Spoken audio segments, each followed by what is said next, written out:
There's an ancient story of a student who went to the master and said, I pray, I study, I meditate, do my daily rituals, and even fast a little. I live in peace with others. Teacher, what more can I do? The master rose, lifted his hands, and stretched his fingers out towards the heavens, when suddenly they became like 10 lamps of fire. And then he said, You can become all flame. Welcome. I am Jareth Tempest, mystic, magician, psychonaut, astronaut, hierophant, all-around seeker of truth, author, full-time weirdo, and host of this show where we talk about mysticism, the mystical journey, and all that's magical in the universe. Everything from spirits to spirituality, while I take you on a magical mystery tour through the inner worlds, and hopefully inspire you to take the next step so that you can become all flame. Alright, well, welcome back to the show. Thank you for being here. The last few weeks we've been talking about the Holy Guardian Angel, and I had mentioned that I was putting out a recording that would help people get in contact with their Holy Guardian Angel, and that is still coming. It's things have just been very busy around the house. You're probably going to hear there's a lot of stuff going on in the background. Anyway, there's been a lot going on, and I do have that, and by the time this comes on, it should be on the Patreon. I want to give them time with it before I release it to the public. So it is coming. Just be patient. And if you do want to go ahead and get that early, then you can go ahead and join the Patreon. But it is coming within, the week. Don't think it's going to be months or anything. And while we're on that, you can join the Patreon. It's got a $2 level, which gives you access to the different path workings and sigils and stuff that I do. I don't do stuff real regular, but when I do, I dump a lot there at once. So, but it's just $2 a month. $5, you get early access to the podcast and to anything else that I record, like the Holy Guardian Angel type thing, or any other path working type stuff I do, and any future projects that I put on YouTube or something like that. At the $15 level, you get access to what's becoming a little army of servitors that help you with various things. That if you have the filthy grimoire, then you kind of have an idea of how they work and what they do. And I have like 6 for sex, and I have 6 for like prosperity and money, and I have 6 for weight loss. I have 6 for protection. And just, various aspects of life. I kind of group them in numbers of 6 so they can all attack the problem from different angles and give it a more holistic approach. People have had a lot of great success with these. I know some people criticize servitors and say that they are weak, and that working with multiple people makes them weaker, and that's just ridiculous. And it comes from a place of, frankly, ignorance, because, servitor, and especially from people that claim to be from like chaos magic, as a lot of these critics do. And some of the earliest writings about servitors that made things popular were in chaos magic. And in the early chaos magic books, they were talking about creating servitors that for their little groups. And they put them in the books. And this has just been a thing that chaos magicians have done. They've released their servitors to the public and to the wider audience because it makes them stronger, not weaker. And so the more people that work with these servitors, the stronger they're going to get, not the other way around. So don't listen to the haters, because frankly, there are people who are putting things out simply because they don't like me. It's just the way it is. So all that being said, and then that's the $15 level on this Patreon, and the $30 level I do a weekly ritual. It rotates every month. We have like a ritual for prosperity, a ritual for, then the next week I'll do a ritual for love and belonging. The next week I'll do a ritual for healing, and the next week I'll do a ritual to empower your magic. And then we do it again the next week. And I do that with the Angels of Omnipotence. So if any of that sounds cool to you, then please sign up for the Patreon, and I'll put a link below. So, yeah, last week I said that we would talk about your purpose and your life's purpose. And this has ended up being a little bit more complicated of a thing for me to research within the notes from the spirit interviews. Because remember, almost everything I'm trying to talk about here mostly is trying to come from what we have heard ourselves from the spirits themselves whenever I do these rituals with my wife, where I put her under hypnosis and I question, and then I summon a spirit, and the spirit speaks through her, and I question the spirit. And we've been asking a lot of deep questions about, the nature of various aspects of magic and spirituality and the way the universe works and things. And so I said last week I was going to talk about purpose, but really you can't talk about purpose without talking about reincarnation. And I've touched on it when we were talking about the higher self, because I mentioned that the higher self is the part of you that is reincarnated. So what happens is when you are first born, your very first time, they don't give you any mission or anything of that nature. You're just born and you're kind of a blank slate. And then the choices you make in that first life determine whether or not you develop what we would call the higher self. That higher self develops from out of the choices that you've made that first life, which obviously come from your circumstance, and then when and where you were born and what happened to you. The choices that you make end up determining whether or not you have a higher self, and then that higher self carries on to your next life based on what you did in your previous life. You're still you. And so then when you're born again, then you carry a little bit of that, kind of the essence of who you were that last time comes into you this time. Then it continues to be added to and refined each life.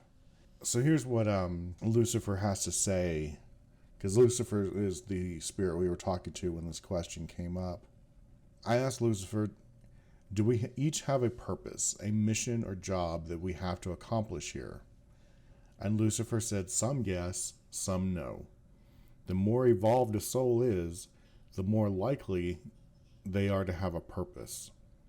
You don't want to throw the newbies into the deep end of the pool and then give them a life quest right off the bat. People need time to get a feel for who they are before life starts throwing any bigger bones at them. So here you see, you don't really, when you first come, you don't have a purpose, so to speak. Your purpose is simply to live and to figure out who you are. And then, as you do that, then the universe will start maybe trying to find a job for you. So later on, I asked Lucifer why did he help people? Why does he help people? And Lucifer says, it's what I was made to do. You asked, do we have a purpose in life? That's mine. I help in different ways, but helping people find their way closer to divinity. Most of us are here for that in one way or another. You see here, he's talking about, even the spirits end up having a purpose. Now, obviously, a spirit like Lucifer is probably going to be created with a purpose. But even a spirit like Lucifer has a purpose, and that purpose is to help other people get closer to divinity, and that in fact is what most people's purpose boils down to. It's really going to be more about finding how you do that. But that's not to say that is everybody's purpose. Lucifer early on explicitly said that there are other people who have a completely different purpose. Well, no, actually, that's not true. It ultimately, it still does bring people closer to divinity. It's just in a different way. And this is what's so fascinating about the way the universe is set up and the way it works. It's so complicated, and it's such an individual process. You can say that there's this one answer for everybody. It's to help people get closer to divinity, but there are billions of ways, of individual ways to do that. And that's sort of the what we're trying to figure out here. I used to think that there was a lot more in the spirit interviews about this topic. When I went back to looking for this episode, I realized I was kind of wrong, because and I really remembered that really it wasn't that it came from the interviews, but there was some things that happened in my life that made me really contemplate this and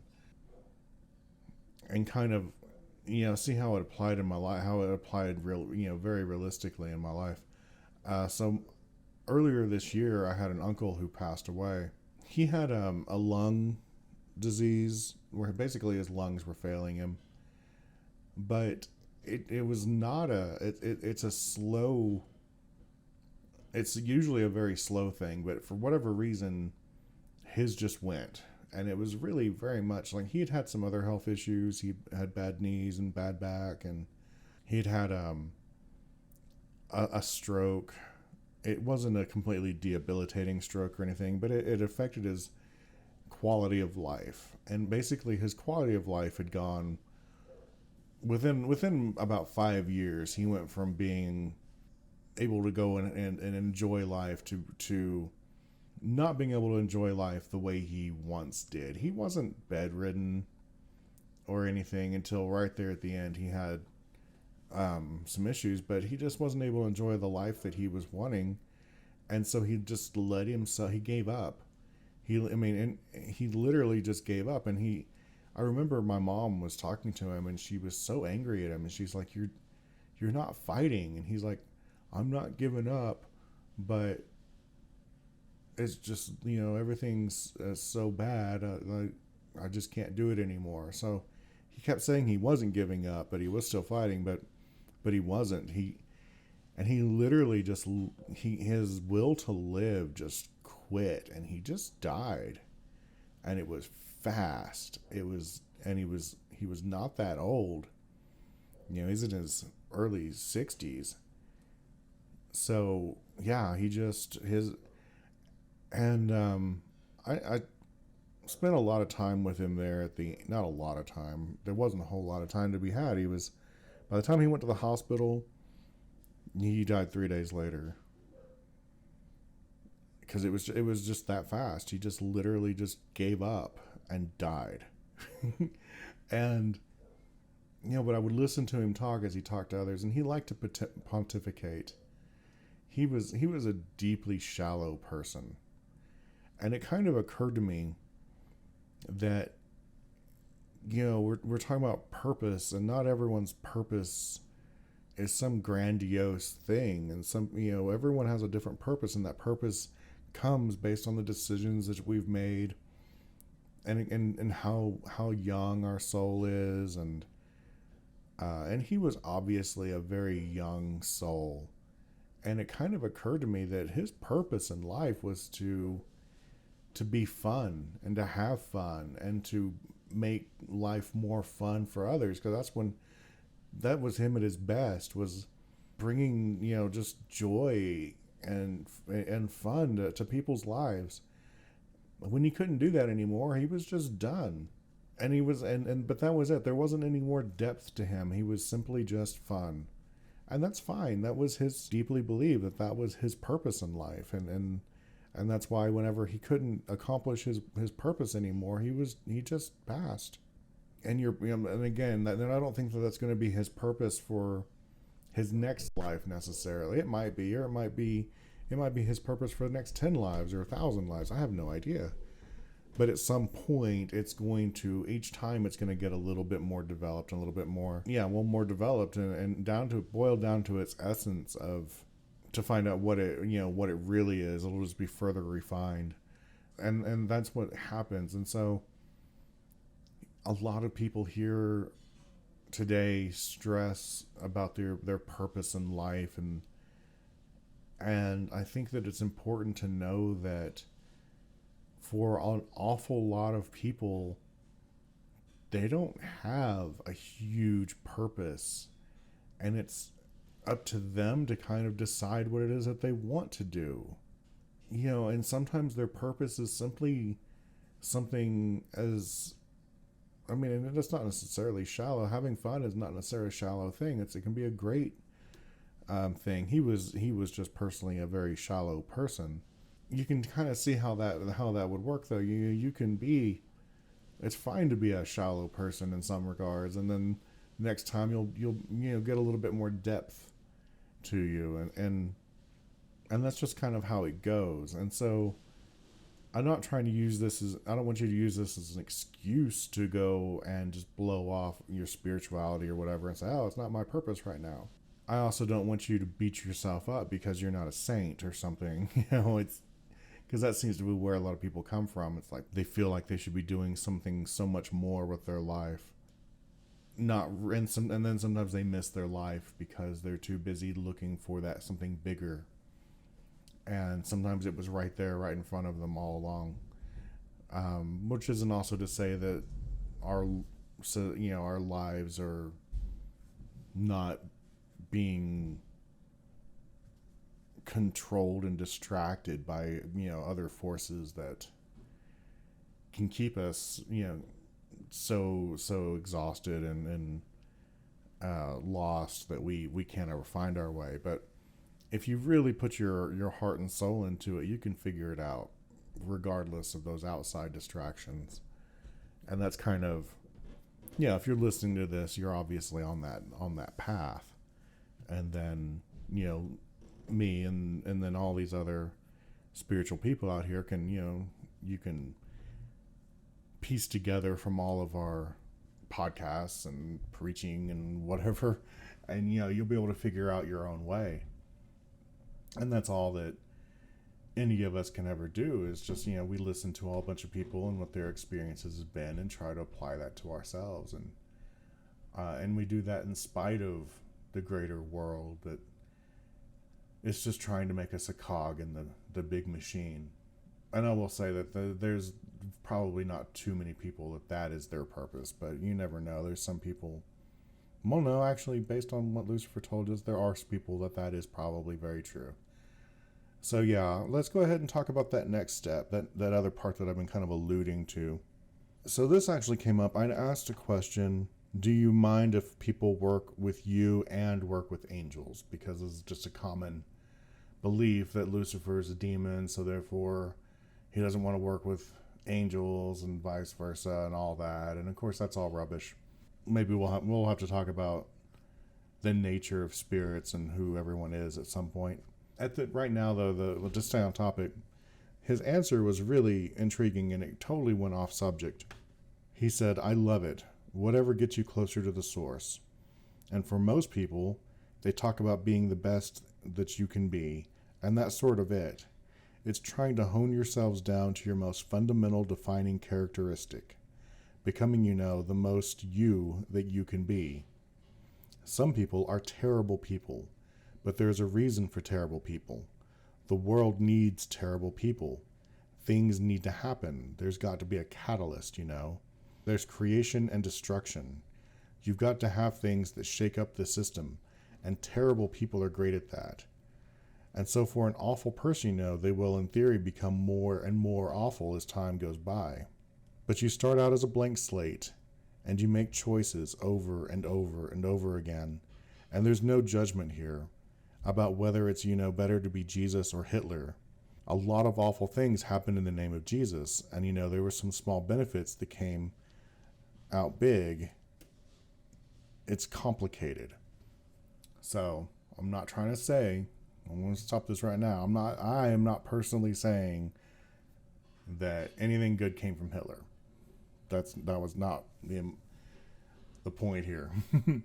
But it is pointing out that a lot of people that we think, well, there's just a lot going on there. So let's start more at the beginning, though, and the point that he was saying that some people's purpose is to be terrible, to be bad and to do bad things because bad things need to happen here on this planet to shake things up, to keep things moving. You can't have creation without destruction. you have to have, things must die in order for new things to be born. And that's just the nature of reality. So and that the same thing happens with people. You can't just have good people, because that would become stagnant. You have to have the good and the bad, and we have to have that mix. This is not a bad thing overall. If you take the long view, and this is something that is vital to do as you start studying this stuff, you have to take the long view and see what the point of it all is. And as Lucifer says, the point of it is to get closer to divinity, and nothing gets us closer faster than suffering. And so this is why suffering is here in this world. And I know that when you are personally suffering, it doesn't seem like it's a good thing. And I'm not going to say it's a good thing. It's just simply a thing. It's just a reality that we have to deal with. When I was young, I never disbelieved that God existed, or that there was a higher power of some kind. I didn't really picture it as a Christian God. But the point is that he made the world, and he made it with all this suffering, and he put me here in it with this suffering. And I hated him for it. I hated him that he didn't end the suffering, and that he allowed so much suffering, and that he allowed me to suffer, and that didn't seem to be any end to the suffering. Well, that was a very immature attitude for me to have. And it was very much based out of being, a young person who had, who had had a lot of serious suffering early on in life. And it's fine, that's something, that as a child to grow through. But, you've got to realize that there's, if you didn't have the suffering, you wouldn't really enjoy the good as much.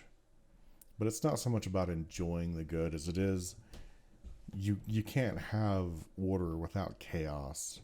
Order with just order would just be, it would be stagnant, and with stagnant nothing grows, and the point of everything is to grow. And so you have to have stress, and you have to have suffering, and you have to have terrible people. And so it's just the nature of reality that these things are going to happen. There was someone in one of the groups that was talking about, how do you keep your faith when you see something horrible happening to someone you love? They were talking about cancer. And it is really hard to look beyond the immediate suffering. But that's kind of what you have to do when you look at these, when you really look at these things in a philosophical kind of way, is that you kind of have to detach yourself from that immediate, intimate suffering, and look at how it works over time through multiple lifetimes. There's I believe it's in the Bible, but it might have been based on a sermon from the Bible. I don't really remember. But there's a story of, I know it's a metaphor that appears somewhere. Anyway, the point of the story, though, is that we are the silver, and divinity would be the silversmith. When you have silver, the initial silver has to be, there's a lot of impurities in the silver, and it has to be refined, it has to be heated, it has to be burned and put into the fire. If you leave it in the fire for too long, the silver will be ruined. It won't work. But if you take it out too early, then it's going to still have the impurities, and it's not going to shine the way it's supposed to. So how do you know when to take the silver out of the fire? Well, you can take the silver out of the silversmith knows when it's right, when the time is right, when he can see himself reflected in the silver. And so when divinity sees itself reflected in you, then it's time to take you out of the fire, and that's when you're going to be able to move on out of this cycle of suffering, at least here on this planet, or this reality, whatever this is.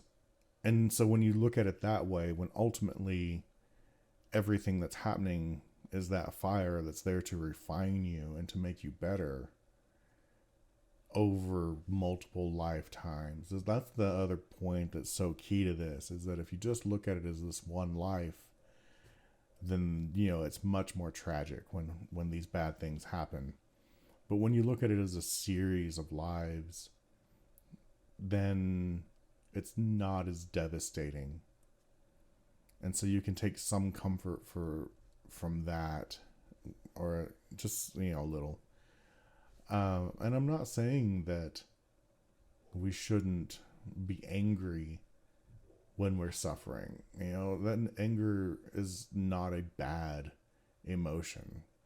Anger motivates us to get things done. When something makes us angry, we want to, change whatever it is that's causing the anger. And then, that's how one of the ways that we make things better for ourselves and for others and stuff. So anger itself, in and of itself, is not wrong. And talking about magic, I've had some of my best magic results from actually being angry with my holy guardian angel, and we would fight, and because I didn't feel like I was getting what I was supposed to be getting, and I think I mentioned this before. So every emotion we have is valid. You just don't want the emotion to overwhelm you and cause you to do something bad to somebody else or something. Wrath is taking it too far. And so we have terrible people who are meant to be terrible because they are they're the catalyst for a lot of the bad things that happen in the world. But then that's when he brings up the point of Jesus and Hitler, and how a lot of bad things, came about from the goodness that was Jesus, because then a bunch of terrible people were able to latch on to his story and his church and use it for bad purposes. You can almost see, he was able, in a certain way, he inspired a lot of terrible people. But then, and you have somebody like Hitler who did these horrible things, but at the same time inspired a lot of people to get angry and to fight that, and to maybe save the world from falling into fascism, at least for a time, and to try to at least make people more, they really made people more aware of not just anti-Semitism, but, the reality of genocide that our world has been plagued with. We haven't done a great job of making sure it's never happened again. We do try. There's at least an awareness to it. And, and just everything that happened in World War II, that just kind of, it shook the whole world up. And it was, there's it's one of those events that there's before the war and after the war. And a lot of good came from after the war, and a lot of bad came, but, that's just how it is. And that was kind of the point, showing how, but it was definitely a major force for change. Again, I'm not going to try to say that, the millions and millions of people that died because of that man, that was a good thing. I'm just pointing out the spiritual truth that there was an awful lot of change that brought both good and evil from that. And that's the kind of thing that happens from time to time historically that keeps society evolving, has kept humanity evolving and technology evolving, and maybe not evolving in the right way, and maybe things have gone horribly wrong. I think in some ways it has. So it's not all good and it's not all bad.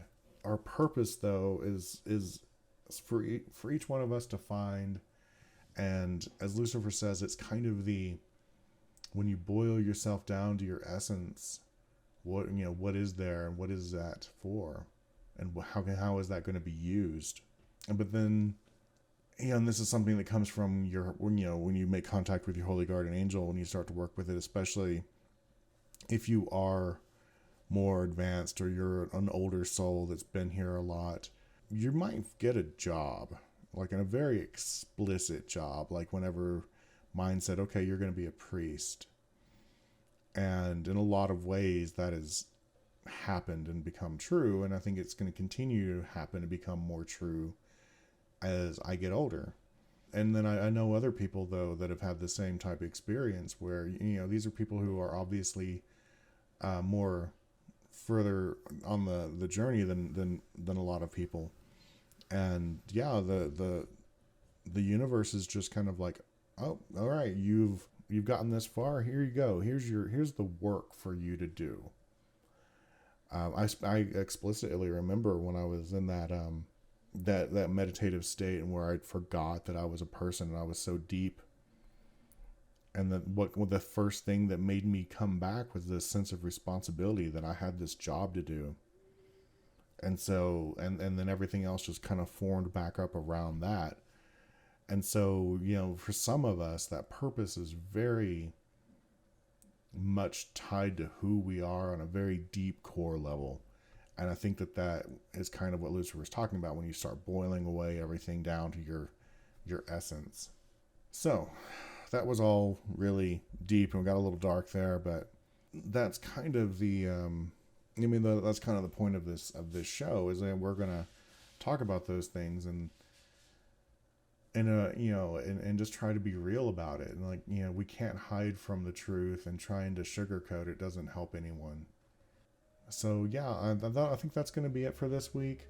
I really hope that you enjoyed this, and please remember, if you did, to like, subscribe, or whatever it is that you do on whatever platform you're listening this on.